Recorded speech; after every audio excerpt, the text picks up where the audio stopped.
think the Championship playoff scramble is fascinating this season because outside the top four in the Championship, it's a really evenly matched league because we were talking about relegation candidates earlier this morning, and it's difficult to see any of them going down. I think there's reasons to believe in all the relegation candidates in the Championship, and probably reasons to doubt all the playoff candidates, which makes it so exciting. Can West Brom start to rediscover the defensive solidity we saw from them under Carlos Corberán? Can Middlesbrough finally find that elusive consistency they've just evaded all season? Can Norwich City become a top six side with Josh Sargent? How will Blackburn Rovers respond to losing John Eustace, most likely to Derby County, in the relegation zone? And what about the sides below? Can any of them put a run together and make that top six? Because it's looking like it could be a low bar for the playoffs in the Championship. Who's going to get in on the right side of it? That's what we're going to be discussing on this Championship podcast.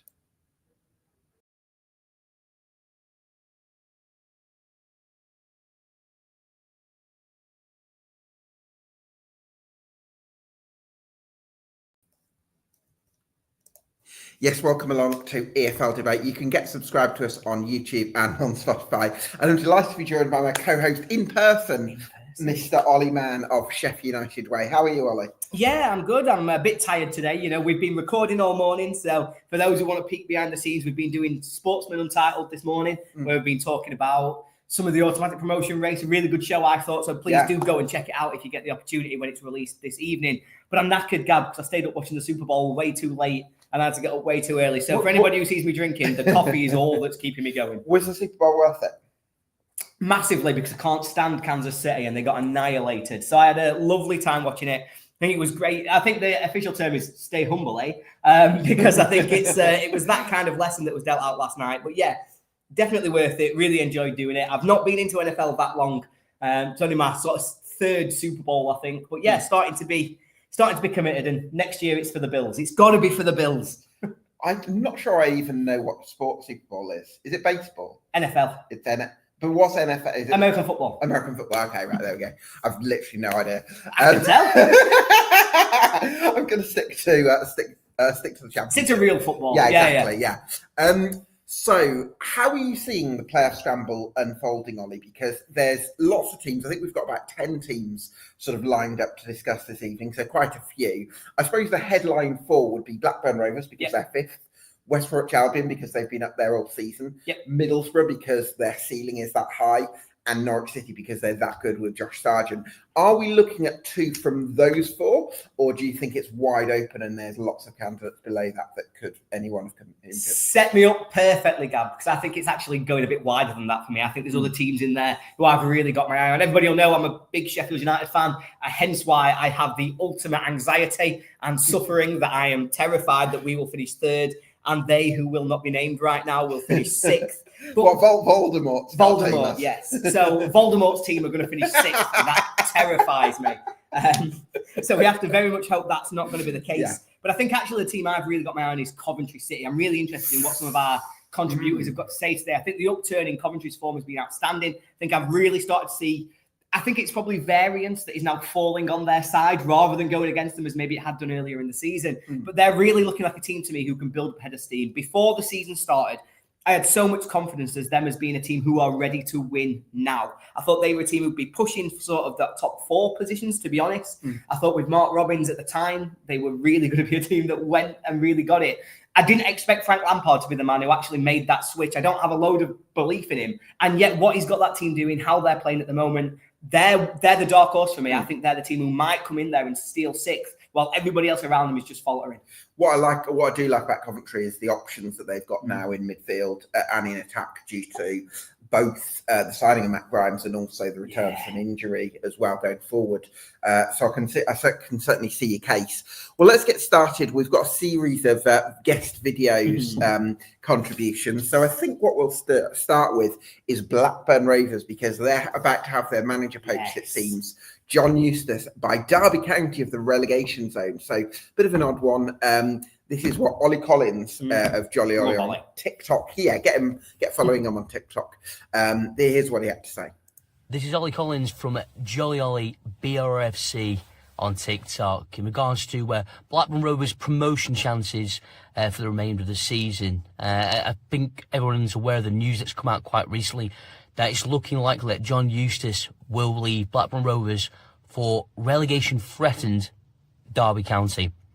And at the moment, it's difficult really to think about anything else on the pitch, because off the pitch, it looks yet again another shambles, another time of this different year is when Rovers do tendencies to fall apart. You know, if it is to believe that John Eustace will leave, then it's a case of getting the right man in the door. Rovers, yet again, even after all the results this weekend, still remain in the playoffs. And we've got a game up and coming against West Brom and in Plymouth Argyle at the weekend. There's nothing to say that Rovers can put themselves firmly in contention. And just when I think at the moment that Rovers will drop out, they can surprise us. But 2 wins in 11 is not great form. Other teams around us have picked up signings. Rovers did their best in the January transfer window. I think getting Emmanuel Dennis in is a big coup for us. He looks sharp against Wolves in the FA Cup. Carbo on the left-hand side looks like he's got rapid pace on the boy. So the good 2 additions. Dion Sanderson, we got at the start of the window, and he will be defensive cover. And we've also got players such as Tronstad and Hayden Carter and Yukio Hashi to come back. They will feel like new signings going for the rest of the season. But obviously the talk would be that if Eustace goes, who's going to come in? Who's going to galvanise us? And, you know, what manager would not potentially take that job and try at least do something to the end of the season? I think Rovers, personally for me, have got the outside sort of chance. Even though we remain technically in pole position, I think people will write us off. And Rovers will love that, because there is no weight of expectation on this football club to do anything at all this season. And I like it that way. However, we are in a very quite good position. Rovers have a squad of players that are coming back to full fitness. But we've got telling games coming up, especially against West Brom on, midweek this week will give us a pure indication as if where the players are. Are we going to be able to compete up at West Brom? Are we going to be tight defensively? Are the new attacking options in Emmanuel Dennis going to really offer us a lot more firepower going forward? And obviously, the fact that Martak Gay recently has stepped up with his goal contributions, looks a lot more comfortable on the ball, especially in attack, carrying it forward. And it's great to see that as well coming to the fold.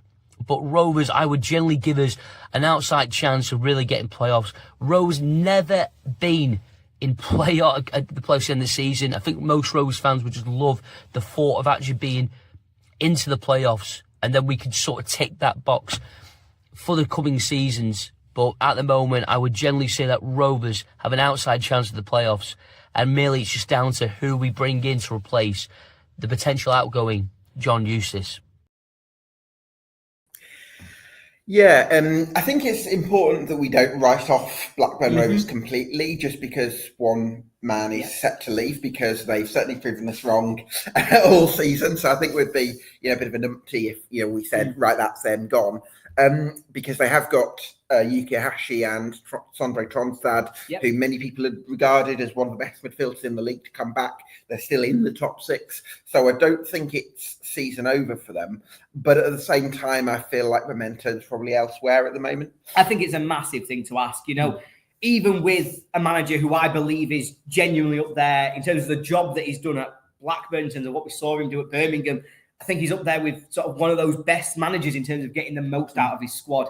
Even with that, I think Ollie just said they've won 2 in 11, and that is a massive wobble, isn't it? That's a really sort of, it's relegation form. You've got to get more than that. You've got to get going, and yet they've managed to stick around in the top 6. But it just shows how inconsistent the teams below have been. Like, you can win 2 in 11 and still be in the top 6. I mean, that's absolutely cracking, isn't it? Yeah, I mean, it just sums up that sort of playoff chasing teams. I think nobody's able to put together a consistent run. Nobody's been able to just grab it and say, yes, we want to be the team who finish 5th, who finish 6th, who guarantee themselves that playoff spot. But I think for me with Blackburn, I really like them. I really want to see them do well, because actually it feels like off-field issues are the things that's consistently pulling them apart now. We've seen them over the last few years so often in sort of after 30 games, they've been in and around the playoffs. And yet it feels like they always drop. They always end up in the bottom half. They always end up just not being able to sustain it for 46 games. And I really feel for their fans. I want them to be able to have that success, to really take that journey forward. I think they deserve a shot at getting into the playoffs, but I just don't think they've got it on the pitch. And unfortunately, that's where football's played. Yeah, absolutely. So definitely a difficult last third of the season for Blackburn Rovers. So we think they might miss out. With that in mind, former Blackburn Rovers manager Tony Mowbray is now in charge of West Bromwich Albion. And we spoke to Chris Hall of Albion Analysis. Chris Hall here from Albion Analysis on Albion's playoff prospects. I mean, it's the old movable feast, isn't it? Really, we look like we're in a bit of a desperate situation. We go to Plymouth, we lose, and then we get a last minute winner against Sheffield Wednesday. Adam Armstrong scores his first goal. Will Lancashire looks really good in his debut, and all is rosy in the garden again. I mean, that's just Championship football in a microcosm, isn't it? You feel great one day, rubbish the next. And we go again against Blackburn on Wednesday, 5th versus 6th, which could completely reshape how the table looks and how we're feeling yet again. I think, look, the reality is with the Championship, in the playoff race, that is, we're all fighting for 2 spaces. The top 4, whilst, yes, that is a gap that in the Championship could be pegged back, because anything is possible in the Championship. We've seen this, and 9 points, as we know, is a week in the Championship. I think realistically speaking, you look at the unbeaten run that Sunderland are on. You look at the sort of runs that Sheffield United, Burnley, Leeds can put together, and then you look at the inconsistency of the teams below them, ourselves, Blackburn, Middlesbrough, massively inconsistent. Coventry go and have a few good results and then drop some points where they shouldn't. Norwich, just when they look like they're getting themselves together, seems to drop points. I don't think any of us really have the consistency to draw in those 4 teams, because I think that's what it would take. It would take,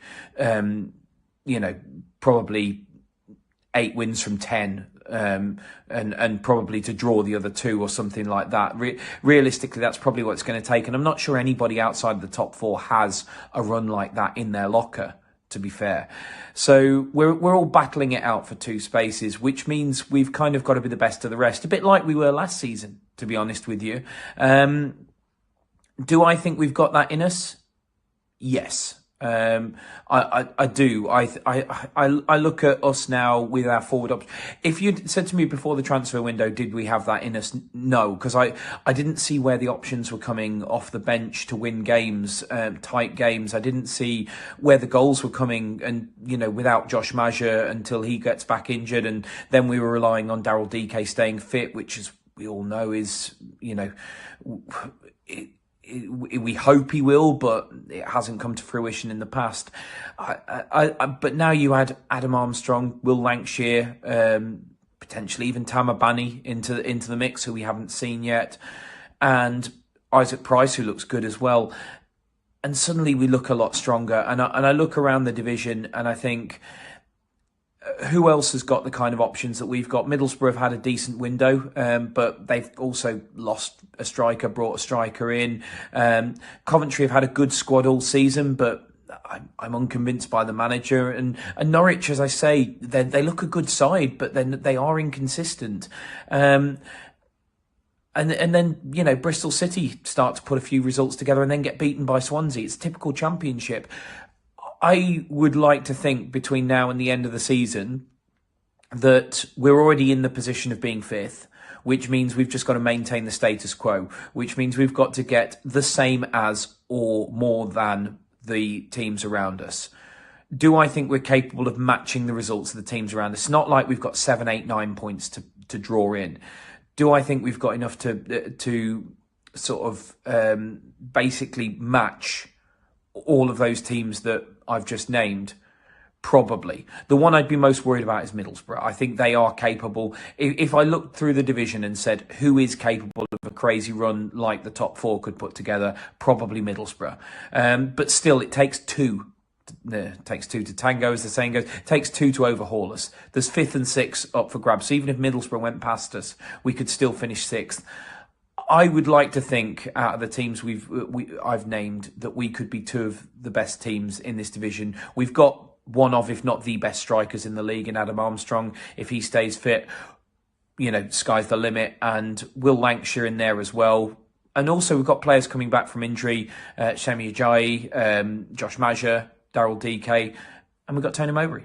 And we will keep going to the end, and we will try and win games in the last minute. And we never had an injury time winner under Carlos Corberán. We've already had one under Tony Mowbray. So we will keep going right to the end. I hope that will be enough. I think it probably will be. But when you've got 6, 7, 8 teams fighting for 2 places, it's going to be tight. Well, if I was going to sort of simplify West Brom, I would say that they've maybe not been quite as organised under Tony Mowbray as they were under Carlos Corberán. I think they've been slightly better going forward. And now, because of their January additions up top in Will Lancashire, Tamabane, and of course Adam Armstrong, they've got more firepower to put away some of those chances in the way that they weren't always able to earlier in the season. So I would say the trade-off lends them at about the same. And because there's nobody else is showing that same level of consistency, I would say that's probably going to be enough to get them into the top 6. What do you think? Yeah, I can certainly see it. For me, I've got them just missing out. But the reason behind that is I really like their striking options. I love the recruitment of Adam Armstrong. I think he's proved himself time and time again to be outstanding at championship level. I think going forwards, they've got a lot of dynamism. They've got a lot of different ways to hurt teams. So I really like their attacking options. But actually, with that transition away from the more controlled, the more strategic way that Corberán had them playing, I'm a little bit concerned about them defensively. I think that they've got a little bit of a shake in them. I think against Wednesday, they got away with one. I think they were a little bit lucky to get out of that. I think I think it was the right decision, but there was a debatable offside. They then conceded that late equaliser. So I think if that finishes 1-1, we're having a very different conversation about what West Brom's future's looking like. I think that last goal, that sort of injury time winner from Malumbe, makes them look a lot more secure in the position than they are. But then I suppose the other argument would be they've shown games like the 5-1 victory over Portsmouth. That's that's North Star of what they're capable of, isn't it? Yeah, absolutely. But I think, the big thing here for me is going to be, you've got to beat the teams that are in and around you. I think the real statements, the real messages is going to come with the Blackburn games. It's going to become with all those kind of the gritty games. And I think that defensively, I've just got a question mark in my head about them. They've lost the goalkeeper. I know they brought back Griffiths. I don't know loads about his season at Bristol Rovers, I'll be honest. Sure. But I just feel as though for all the attacking development they've made, I think they've got weaker defensively in terms of the tactics. I think they've got weaker defensively in terms of the players. Yeah. And that, for me, as a trade-off, I'd much rather see a solid defensive team than one who can be brilliant going forwards but could be nullified. Interesting. Yeah, maybe that's because I'm a United fan and we're just defending all the time. Yeah, no, you've made a good point there. I'd be really intrigued. I do think there's a balance to strike. I would like them to get back to some of those foundations that we saw from them under Corberán. So hopefully Tony Mowbray can sort of find that balance. Well, next we've got friend of the podcast. They're all friends of the podcast, obviously, but Johnny Bullock from the Borough Breakdown. Here's what he had to say. Hello, Gab. Johnny here from the Borough Breakdown podcast, here to give you my prediction on whether Middlesbrough will make the playoffs this season.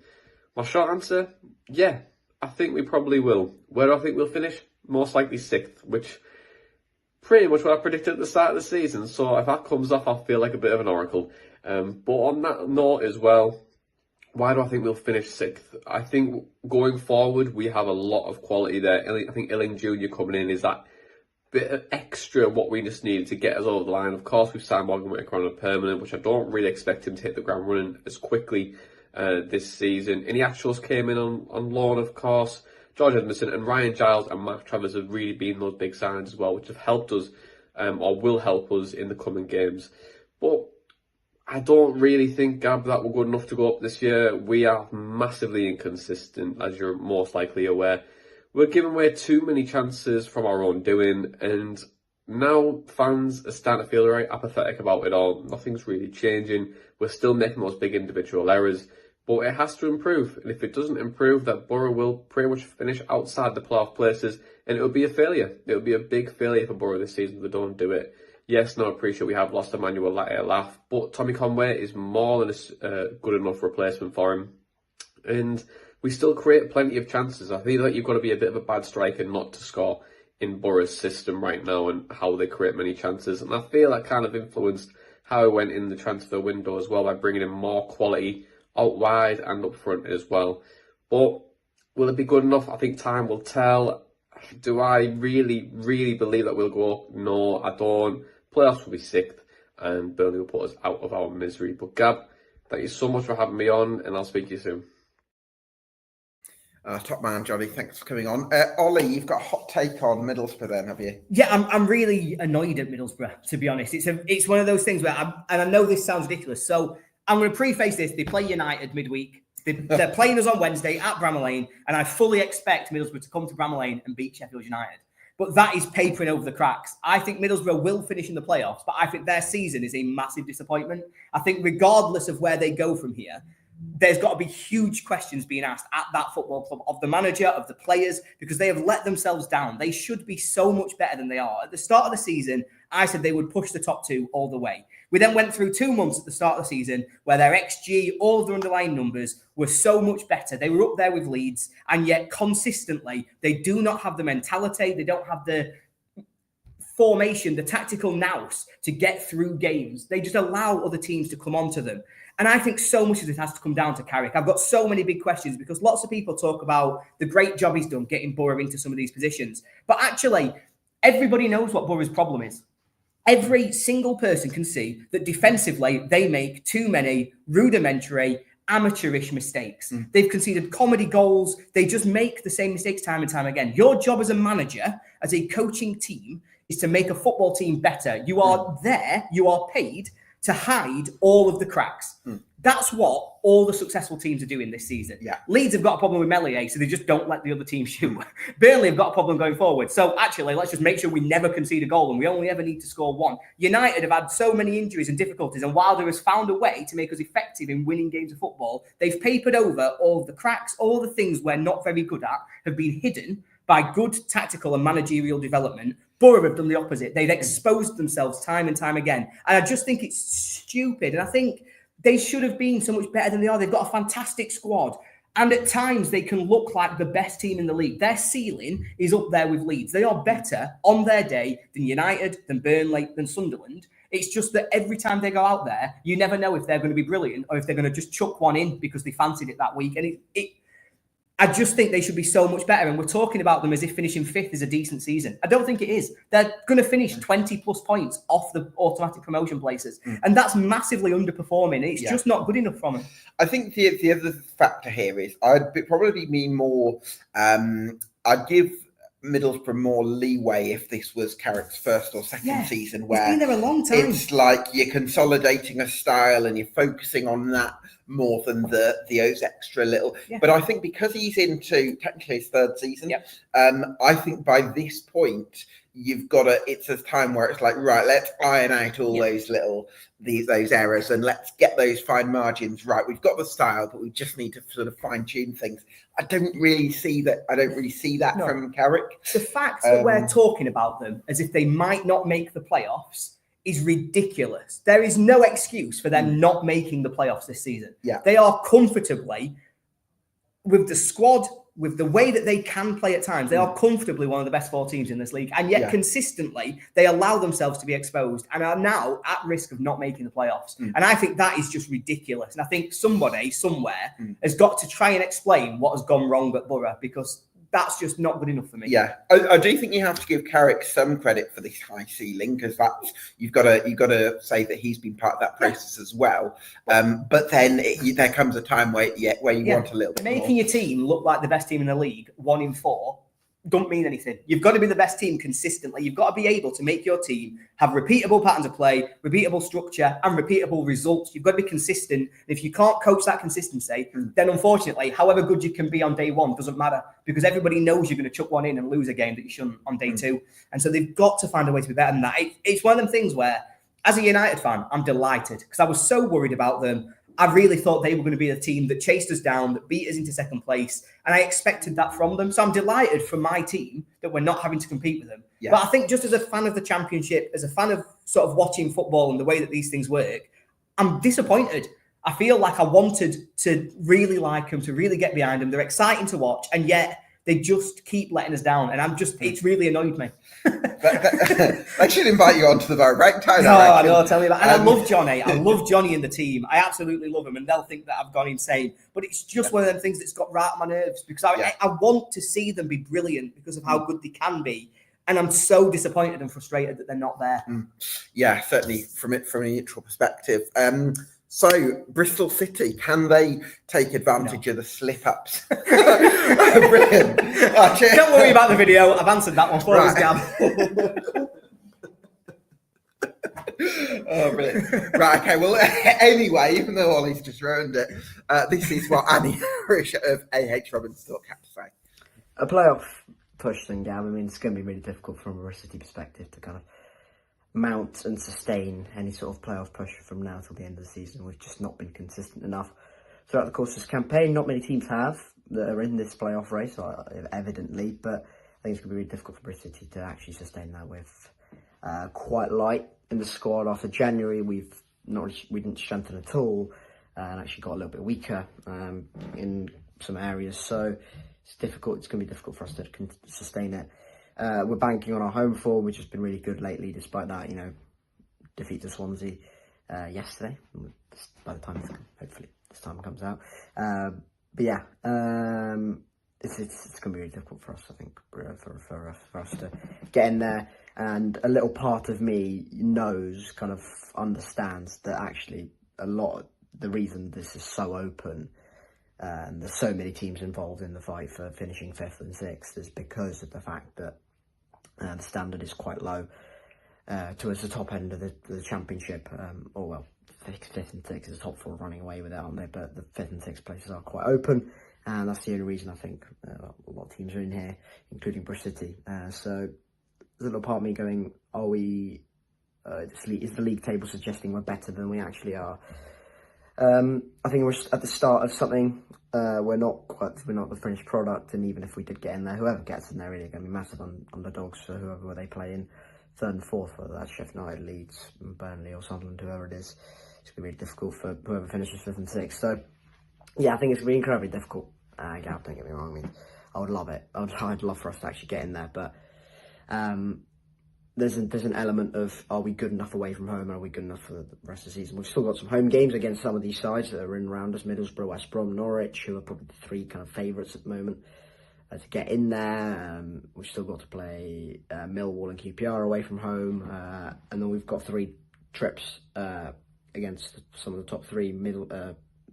So we've got Burnley away, we've got Leeds away, and we have got Sheffield United away still to play. So it's going to be really difficult. It's going to be really difficult, Gab. And just games like yesterday against Swansea, where you just go, it's not quite ready, are they? And that's what it felt like yesterday. And unfortunately, I have an inkling that we're not going to be good enough for the rest of the season to actually get in there. It's a good start, and it's a good sign that we're going to kind of end this conversation in the first place, and it's a good building process. But it's going to be really difficult. It's going to be really difficult, and I'm sure a lot of kind of people who've asked to just say this as well, who support teams that are in this playoff hunt.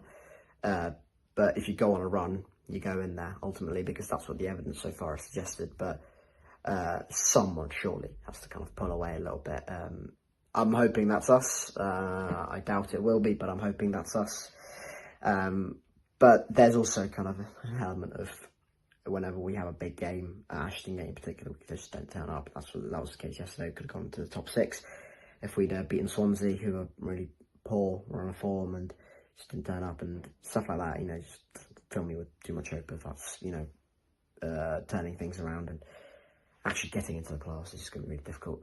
But yeah, hopefully I'm wrong, and hopefully I'm actually, proven wrong over the course of the season, and actually we win. How many games we've got? Like 15. We win 9 of them, draw 3, do something like that, and get into the playoffs and do something spectacular. But I think it's really difficult to see, and the inconsistencies are just there for everyone to. It's just glaringly obvious. So yeah, hopefully I'm wrong. But yeah, that's how I'm standing on Bristol. Ollie, inconsistency certainly a pretty common theme in this conversation. I think Bristol City, though, are almost the opposite of Middlesbrough in that I think they're a 6 out of 10 throughout and maybe going to a 7 as opposed to an 8 or 9 out of 10 that can sometimes be a 3 or a 4. But the big thing for me with Bristol City is I really like Max Bird, Jason Knight, and I think that midfield axis, plus even, dare I say, Scott Twine and Anis Mehmeti, I think has potential. But I think when you wing backs of Mark Sykes and Hayden Roberts, I just don't think it really moves the needle for you in a playoff scramble in the Championship. And for me, that's the thing that I would want to see from Bristol City next season is, can we get to, if we're going to play with wing backs, we need 2 quality attacking wing backs that really push things forward in the final third. Because then I think if you've got that, if you've got 2 players who are really stretching the game, I think that's where their midfield and attacking options kind of come to life. But I think they're just a bit short at the moment. Yeah, I completely agree. I really like Bristol City. I've got some good friends who are Bristol City fans, and I really want to see them do well for them. I think this season is progress. I think every season recently, I think the last 4 years, I think they seem to be moving up the table, getting closer. And I think this is going to be another one of those seasons where they've improved on where they were last year. I expect them to finish 9th or 10th, which is an improvement. It's only a small one, but it's still those steps forward. I think they've got work to do in the summer if they really want to mount a proper promotion push. It feels like they've been taking in decent fees. Feels like they're a well-run, stable club. At some point, your owner's got to gamble. You've got to say, right, we really want to have a go at this. And hopefully next summer's the time, because it feels like this is the moment where there's so many teams in the Championship, nobody's putting their foot down and saying, we'll be in the top 6. And so actually, if you can have a good summer this year, you could be one of those teams. You could be the next one that's really pushing yourselves into that contention. I like a lot of what they're doing. I like the fact that they're progressing. But yeah, I just don't think that they've got... It was alluded to there, but every time a game that matters really comes up, if you win today, you will be in the top 6. They lose it every single time. I remember when United went there and they were 5th after 88 minutes. They were beating United 1-0. They were 5th in the league. And yet they lost 2-1 and ended up being 11th. Because every time they get close to being in that position, something goes wrong for them. They're never able to really sustain that run. I think that's probably going to cost them. But that's not to say they're not on a long-term, really positive trajectory that is good to see. And we'll see them start to move forward towards the playoffs in the next couple of years. Absolutely. Yeah, some good work being done, but not quite seeing the full fruits of that just yet. Watford, I would put in a similar bracket to Blackburn in the sense that they've been in that top 10 all season with a brilliant manager, but I think the managerial turbulence and the uncertainty and not the manager not really being looked after properly and the possibility of them leaving, I think is sort of a parallel you can draw. So here's what Sam Ucko said from WD18. If I can find him, yeah. Morning, Gab. Hope you are all good. Thank you for giving me the opportunity again to speak on today's podcast. Just on Watford's promotion hopes, sort of the feeling in amongst the fan base is that there was a real opportunity to potentially mount a playoff push if our January transfer window was good. However, the ownership and the board completely failed Tom Cleverley, selling a couple of first team players in the likes of Ryan Porteous leaving. A couple of loans were terminated. Daniel Jefferson, who was really, really poor. Festi Ebasele, who was going to be injured for the foreseeable future anyway. Their loans were terminated. And sort of, I don't think the issue was that any of those players necessarily left. The issue was that no players were brought in, on top of the current injury crisis that Tom Cleverley is facing. Quadro Bar is out for the foreseeable. Daniel Batman's out for the foreseeable future. The goalkeeper was replaced, to be fair, by a keeper called Selvik, who actually got man of the match on his debut away at Sunderland. Who else is out at the moment? Rocco Vata is sort of out injured. He was out ill at the weekend, so he's in and out of the side as well.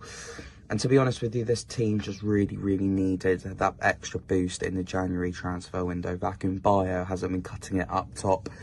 He's now suspended for another 2 games. He was out of the Sunderland game. Luckily for us, 18-year-old Mamadou Doumbia impressed on Saturday, but it's a big risk relying on an 18-year-old who's never played in English football to be your source of goals in the league, particularly when Vacuum Bio's not cutting it, and you can't necessarily rely on him. So frustrating in that area. In the central midfield areas, Moussa Sissoko's had a really, really poor season, but he keeps on retaining his place as well. It's just been frustrating. I think as well, the reason why fans aren't so confident now in Watford getting that playoff place is that in the first half of the season, we relied really, really heavily on our home form. Under Tom Cleverley, we went 17, 18 games unbeaten at home from his first game up until Cardiff at home just before the end of the new year. Just before the end of last year in 2024, we came unstuck to Cardiff, and since then I think we've lost 4 in a row at home, 5 in a row at home. And away performances have definitely picked up a bit with a win at Derby, an okay performance at Coventry, and a decent point away at Sunderland, but still not enough when you're not picking up maximum points at home as well. So the home form's stuttering a bit, the away form's still not amazing. And for that, I think probably the trajectory of where Watford are going on the table is only downwards, unfortunately. So yeah, it's going to be tough to see Watford getting into the playoffs from here. I'd say what Watford will need to do if we are going to get playoffs is just become a bit more hard to beat again. We're conceding so many sloppy goals, particularly from set pieces like we saw against Sunderland. We're going to have to become a bit tighter at the back. The likes of Matty Pollock have potentially been Watford's player of the season so far. So just to get his performance levels back up to 100%, I think will be absolutely crucial. And of course, relying on the likes of Georgie Chapfatadze and Rocco Vata to produce their magic as well. Chapfatadze, I think pretty much every opposition fan has said he's the best player they've played against this season. But I think there's an element of Watford fans who watch him every week that there still is a tiny bit for him to improve on before he's most certainly a Premier League player, and that's his final ball. I think his decision making in the final third, whether that's his fault or him looking up at the options in front of him, does need to improve a little bit. But yeah, here's hoping that we can pick up a huge result against Leeds tomorrow night. I just feel that while there's been progress this season with Watford, there's too much uncertainty in the background with Tom Cleverley's position, frustration towards the ownership, and not the biggest squad depth. But like I say, here's hoping we can keep it going in the second half of the season. Hopefully sneak into 6th spot. Cheers, Gab. Ollie, I absolutely hate how Tom Cleverley has been treated at Watford.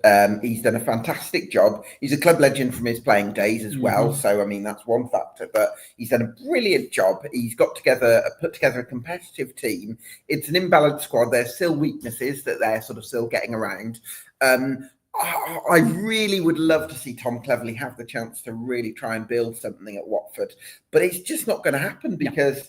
I mean, the only reason why Watford didn't appoint the former Valladolid boss was because his visa didn't come through, and it all just looks like a mess. It just looks embarrassing, and I feel for Tom Cleverley. I love the way he spoke before the Sunderland game about putting the club first, but I almost feel for Tom Cleverley, it'd be better if he, for him, if he did get out of there and get somewhere, go to a club that's really going to value him and give him some real foundations. Yeah, I feel really bad for him because I think he's handled himself with a real amount of class this season. I think he's come across as a really good man. I think he's managed himself really well in a really horrible situation. I think he's come out of this looking like a really good football manager. I mean, we're talking about somebody who's taken over a team here.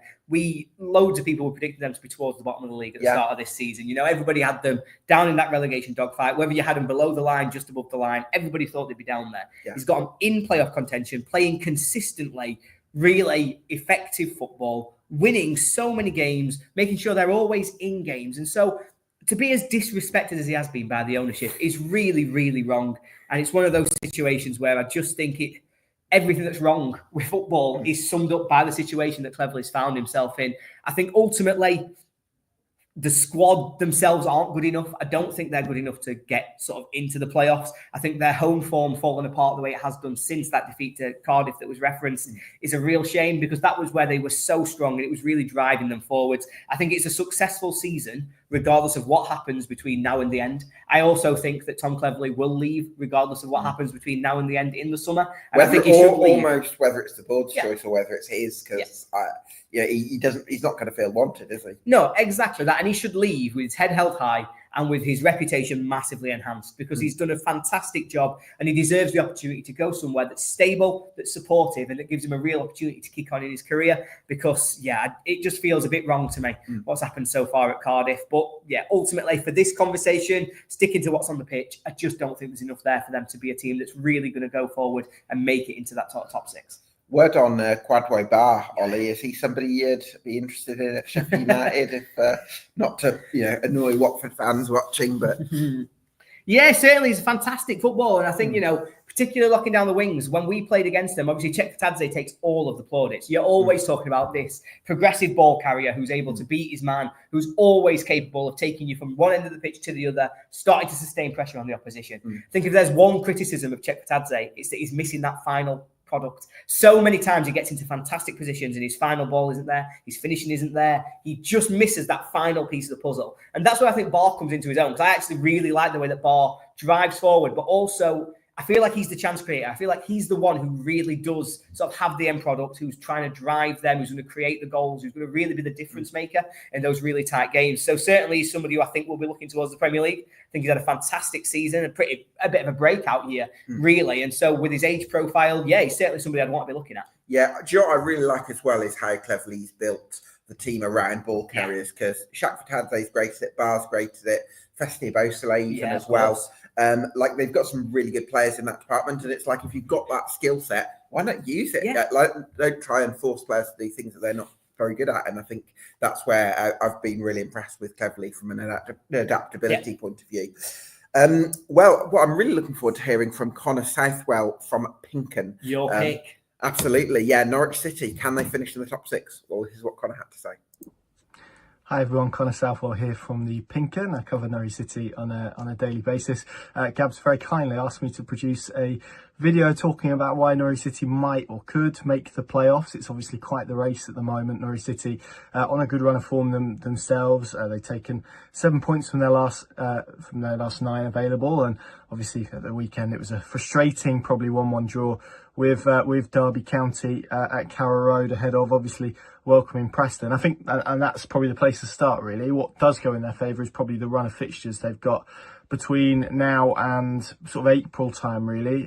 They're currently in a run of 7 games, 5 of which will be played at home, so they can get some points there, you would hope. And I think what we've seen from Norwich more generally is their performance is improving. They're now consistently creating more and higher quality chances than they are giving away to their opponents on a consistent basis. We're seeing some of what Johannes Hoftorp wants to implement really starting to come across now consistently and to be successful and to work in that regard. And also a key facet is they've got players returning. They've obviously had pretty strong January transfer window, signed 5 players in total.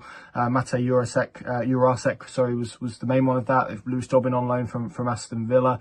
Ruari McConville from Brighton, centre-back, just giving them a little bit more depth. And yeah, they're in a good spot at the moment, good squad. They're in a position now where they're able to leave players out after probably 2 injury crises at various points of the season. Marcelino Nunez is back, Borja Sainz is about to come back from his ban. Josh Sargent obviously has returned from a pretty major injury. He's got 4 goals in 3 games, and I think in terms of being all-rounded, complete package, number 9, I think he is the best available option really in the Championship, probably in that regard. I think he's the I think there's probably individual strikers that are better at individual elements, but as a complete 9, I think he is the best in the division. And yeah, there's a lot of good momentum and good energy at the moment around Norwich City. Their 2 defeats in 2025 have come against Sheffield United and Leeds, both away from home, both in the same week. Other than that, it's been hugely successful. They've taken points, they've basically doubled the amount of wins, and it feels like they're on a gradual sort of upward curve, which is a nice place to be from Norwich City fans' perspective. And I think the hope is now that all of those elements, the new style of play that they're trying to implement, how attractive that is, how attacking that is, the data behind it suggests it's a sustainable run of form. The players coming back, and obviously the new additions to supplement that. All of that put in a pot and mixed together, I think, does create the hope that Norwich City can at least put in a good challenge to where they want to be ultimately, which is to improve and to get up the Championship table. What I would say is maybe unlike some other teams in this race at the moment, and there are a few around, I don't think it is, and Norwich were a little bit in this boat last season, I don't think they're in a position where it's playoffs or bust. So in that regard, I think maybe the lack of pressure internally but externally as well could be quite useful. I think we think of Norwich as one of the bigger clubs in the Championship who've had a lot of success at this level, won a lot of titles, won a lot of promotions, and clearly the Premier League part hasn't been as successful. But what they are building here isn't predicated on them finishing in the top 6 this season. It's about building, and this season really has been about foundation laying. And to be in a position where they've been without Sargent, their sort of main quartet, their spine of McLean, Nunez, Sainz and Sargent, I think have played 10 Championship games together out of a possible 31 that they've played. So that goes to show probably where they're at this moment in time. All of those will be available from Tuesday onwards, and barring any sort of major injury crisis, although they've got a few more options now to deal with that because of their business, because of the players that are coming back, the squad's in a really strong position. And I think they've got a very talented head coach, young head coach who's made mistakes this season and will continue to make mistakes, but is implementing, I think, something really exciting. But I think most people, probably internally as well, are looking at next season probably as maybe the one that they can really push. But that being said, they're in a position where they can contest, if they can put a run of form together, they can certainly put themselves in the conversation. And of course, as part of any long-term project, if you can do that, it doesn't half help in terms of the atmosphere, the buy-in and all of those elements as well. So yeah, maybe that lack of pressure is a strength for Norwich City, but I think all of those elements put together makes them a decent candidate for a top 6 shout. But I don't think it would be the end of the world if they didn't get there. Well, very balanced and level-headed, as we've come to expect from Mr. Southwell. But I think what I really like about Norwich is that they've kind of reconnected with their stylistic and developmental principles that had enjoyed a relatively successful era under Daniel Farke, albeit not so great in the Premier League part, as Connor alluded to there. But I think in the sort of post-Farke era, they kind of went away from that a little bit under Dean Smith, under David Wagner, both stylistically and developmentally. And what I love is that Johannes Hoftorp has implemented a clear style of play, which has been missing in the last couple of seasons. And he's also opened up a bit of a pathway for some of the young players from an academy that's done really well over the last year or two as well. Players like Lucien Mahovo to come into the Norwich squad. And like we saw with, say, Max Aarons and Jamal Lewis a few seasons ago, they've now got Kellen Fisher and Lucien Mahovo who are hoping to do something similar. Yeah, I really like Norwich. I think they're on a really good, again, I'm talking about a lot of the teams in the Championship here, and I'm saying they're on a positive trajectory, but it feels like Norwich are getting their ducks in a row. I think this was supposed to be a transition year. They're probably 12 months ahead of where they thought they were going to be in case of having this fantastic opportunity to get into the playoffs. I think in Josh Sargent, they have got the best striker in the league. I think when he's fit, when he's on it, there's nobody who's going to have more of an impact on their team. I think for me, I still think they're going to just miss out, and I can't put into, and the more I think about it and the more we talk about it, the less I can put into words why. I was looking at their form and I thought, they've lost 4 in 11, it's not terrible, but it's not brilliant. But then the teams that beat them, Sunderland, Burnley, Sheffield United, Leeds, all of a sudden it becomes, actually, that's a pretty good run. So that's the thing. So it's like you look at the last 16 games or so, they've got a pretty favourable run in. And they've got their best players back. Yeah, and they're coming from a position of strength. I'm talking about Coventry being a team who I think are going to make it. Well, Norwich are points ahead. They've got points in hand to play with. They can afford a slip up and still be in front of Coventry. And I think I'm possibly underestimating how big of a job that's going to be for them to overhaul it, because I like a lot of what Norwich are doing. I think for me, I'm just short on them. Okay. But the more we talk about it, the more I hear really sensible people talk about it, the more I'm starting to think I'm wrong. Do you want to make your case for Coventry then? You think they're going to fly up the league? Yeah, I do. I think at the start of the season, I had a lot of confidence in Coventry. I think I really looked at them as a team who are ready to win now. They have spent 2 or 3 years building and having slow starts and then coming good, slow starts and then coming good. And I thought this was the year they were going to kick on and not have a slow start. They were just going to be good from the outset, really taking teams on, really going forwards. Obviously, that's not what happened at all. They had a slow start, and that has sort of pushed them right down the league and almost taken them out of a lot of people's thoughts, taken them out of a lot of people's contention. And I cannot believe the words that are about to come out of my mouth. I think I might have lost my mind. They seem really good under Frank Lampard. Frank Lampard seems to have done something that is getting the most out of this Coventry squad. I think it's probably just a fresh voice and a little bit of variance playing out in their favour, because they XG underlying numbers being strong all season. a lot of people say it's down to game state because they were behind quite a lot early in the year. But they've always been right up there in terms of game dominance, in terms of XG. And it seems as though that's really coming good. I think they've got a fantastic squad. I think where we talked about Norwich and my reflection on them at the start of the season was that they're in a transition year. They are trying to build something to be ready next year, and they're 12 months ahead of plan. I think Coventry are built to win now. They are ready. They have got the squad together. They've got the players together, and they want to be in the playoffs, pushing for promotion. They came so close a couple of years ago. Last year, it was the FA Cup semi-finals, and that far away from being in the FA Cup final. This is the year they were supposed to go and attack the Championship, and I still think that squad is there. I think the team is there, and I think they're other than Middlesbrough, they're the squad with the highest ceiling, and I think they're the ones who are most capable of sustaining a really strong run of form. Absolutely. We're not going to make you talk about Sheffield Wednesday, that them lot over the road.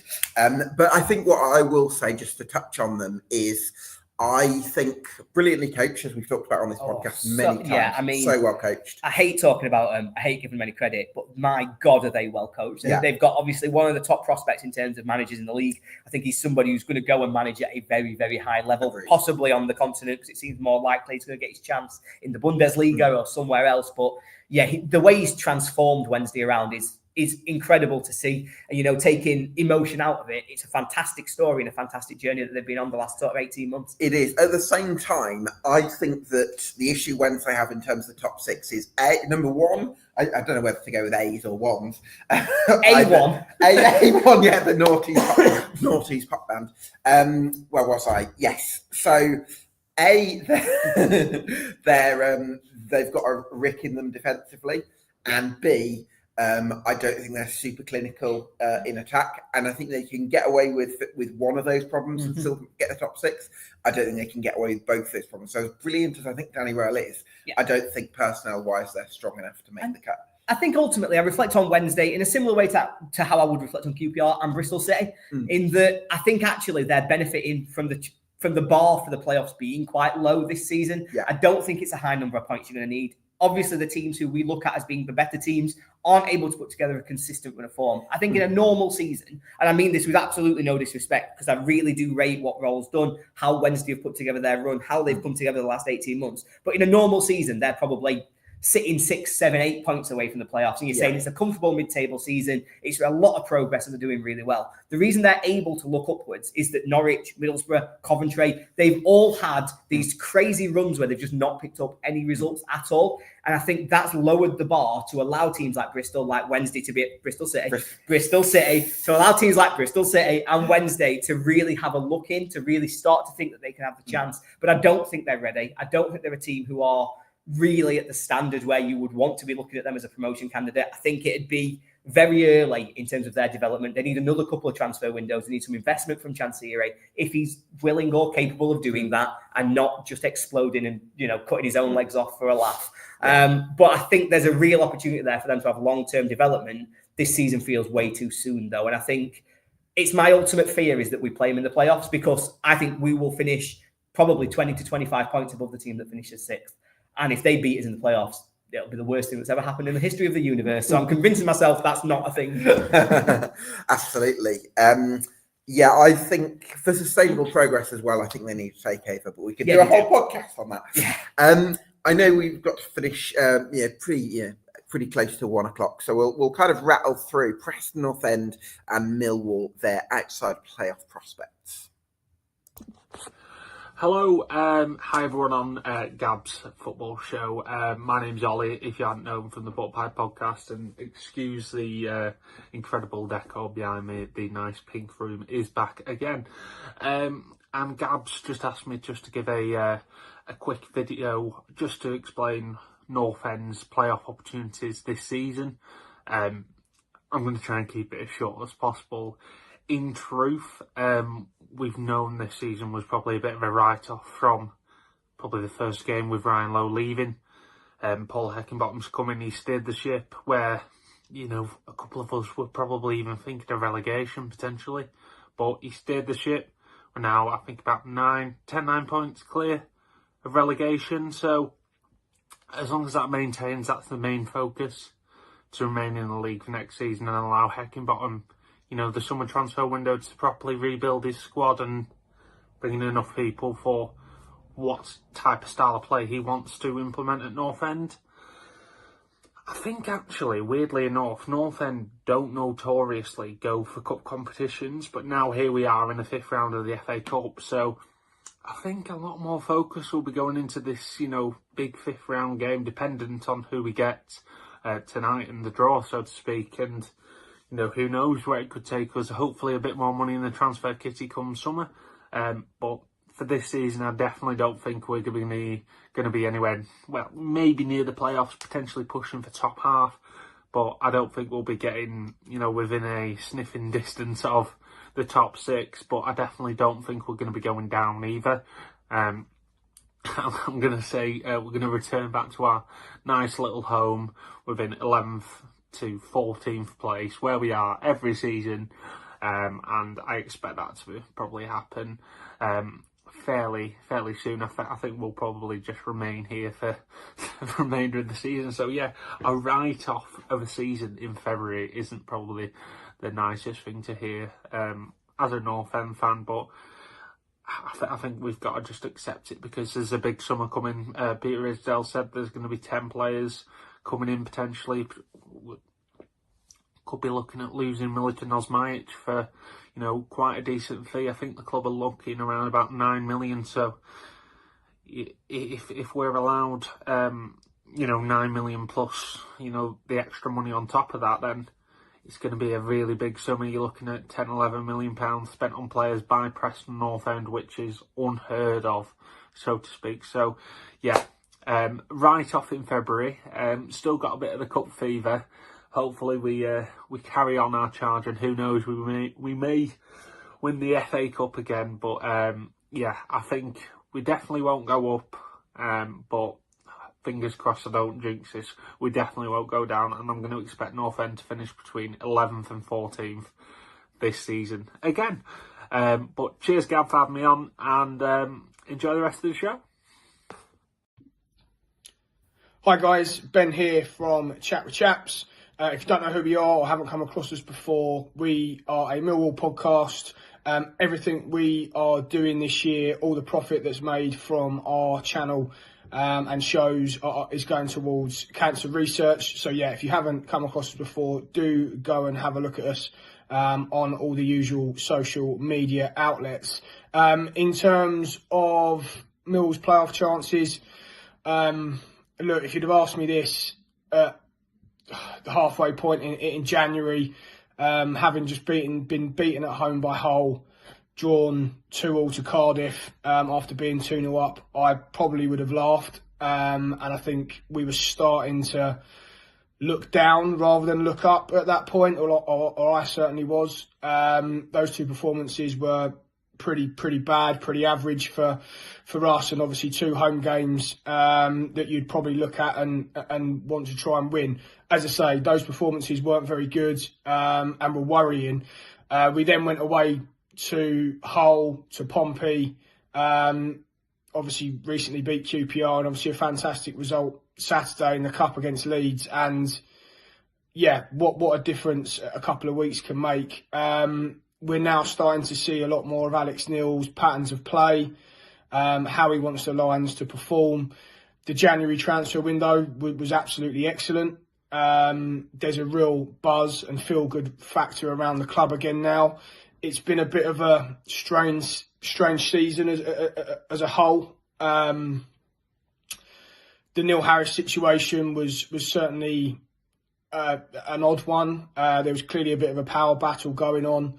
And now with Alex Neil, there's certainly a clear and defined sort of path forward in terms of how we want to build the club, structure the squad, and obviously with Alex Neil's sort of play style. So, yeah, I think asking me that question right now, I think we've got a good opportunity now to make a real push for the playoffs. As I said, the transfer window was excellent. We brought 8 players in. We saw Aaron Connolly and Tristan Crammer come in early on in the window. They have been both excellent for us. Tristan Crammer has been playing out of position, centre-half that we've signed from Brentford, but was on loan at Exeter. He's been playing at right back due to the number of injuries that we've had. He is a centre half by trade, and as I say, has been nothing short of excellent for us. Aaron Connolly seems to have found himself a home with us. I've been really impressed with him so far. Obviously, he missed the penalty against Luton, but his performance that day was excellent, really. We also made a club record signing in Camille Negley. Signed him from Sparta Rotterdam. So again, very exciting for the Lions. We've gone from maybe lacking up the pitch. We've got an excellent defensive record. We don't concede too many goals. So I think we're pretty set. We've got the best centre half in the league in Japhet Tanganga. So barring injury to him or Cooper, as I say, we don't concede many goals. I think we're excellent defensively. So going forward now, we've made a lot of additions. We've really strengthened in those areas. We've got players coming back from injury. We saw Femi Aziz come back into the side Saturday against Leeds. Obviously scored a brace and was, again, excellent for us. So, yeah, I'm really hopeful that we can make a bit of a playoff push now. We've got a big game against Plymouth away Wednesday night. Obviously, they're coming off the back of an excellent result against Liverpool. But yeah, you'd like to think that might have taken a bit out of them. Obviously, a huge effort from us as well at Leeds, but we did make changes. We've got a couple of players coming back into the side who were cup-tied. We then got West Brom at home, Preston away, Derby away. So our next 4 games, you could argue, are quite favourable for the Lions, and I think that could then define us. Our run of fixtures after that are quite tough. We do play a lot of the top sides away from home. We go back to Ellen Road. We've got Sunderland away, Sheffield United away. So we've got some tough fixtures coming up. But I do think now with the positivity and the way the club are sort of trending, I'm really hopeful for the rest of the season. So I'm going to stick my neck out and say, with the feel-good factor we've got at the minute, I think the next 4 games, we can certainly win 2 or 3 of those. And we're going to be there or thereabouts in terms of that playoff picture. But more importantly, come the end of the season, I do think we will be knocking on the door. Yeah, get subscribed to Chat with Chaps as well. Ollie, I don't think we're going to make a case for Millwall or Preston to finish inside the top 6. No. But there's one thing I wanted to touch on with Millwall, which I'm quite encouraged by.